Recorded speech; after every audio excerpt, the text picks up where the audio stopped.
भगवद गीता अध्याय 1 पार्ट 2 में आपका स्वागत है। संजय ने कहा, है राजन, पांडुपुत्रों द्वारा सेना की व्यूहरचना देखकर राजा दुर्योधन अपने गुरु के पास गया और उसने ये शब्द कहे। हिंदी अर्थ। धृतराष्ट्र जन्म से अंधा था। दुर्भाग्यवश वह आध्यात्मिक दृष्टि से भी वंचित था। वह यह भी जानता था कि उसी के समान उसके पुत्र भी धर्म के मामले में अंधे हैं और उसे विश्वास था कि वे पांडवों के साथ कभी भी समझौता नहीं कर पाएंगे, क्योंकि पांचों पांडव जन्म से ही पवित्र थे। फिर भी उसे तीर्थ स्थान के प्रभाव के विषय में संदेह था। इसीलिए संजय युद्ध भूमि की स्थिति के विषय में उसके प्रश्न के मंतव्य को समझ गया। अतः वह निराश राजा को प्रोत्साहित करना चाह रहा था। उसने उसे विश्वास दिलाया कि उसके पुत्र पवित्र स्थान के प्रभाव में आकर किसी प्रकार का समझौता करने नहीं जा रहे हैं।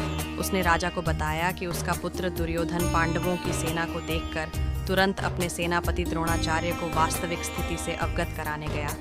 यद्यपि दुर्योधन को राजा कहकर संबोधित किया गया है, तो भी स्थिति की गंभीरता के कारण उसे सेनापति के पास जाना पड़ा। अतएव दुर्योधन राजनीतिज्ञ बनने के लिए सर्वथा उपयुक्त था।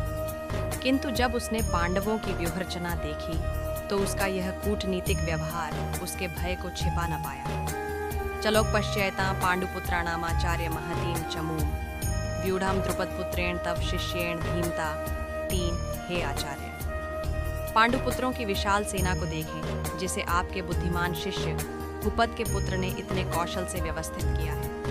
तात्पर्य: परम राजनीतिज्ञ दुर्योधन महान ब्राह्मण सेनापति द्रोणाचार्य के दोषों को इंगित करना चाहता था। अर्जुन की पत्नी द्रौपदी के पिता राजा द्रुपद के साथ द्रोणाचार्य का कुछ राजनीतिक झगड़ा था। इस झगड़े के फलस्वरूप द्रुपद ने एक महान यज्ञ संपन्न किया, जिससे उसे एक ऐसा पुत्र प्राप्त होने का वरदान मिला जो द्रोणाचार्य का वध कर सके।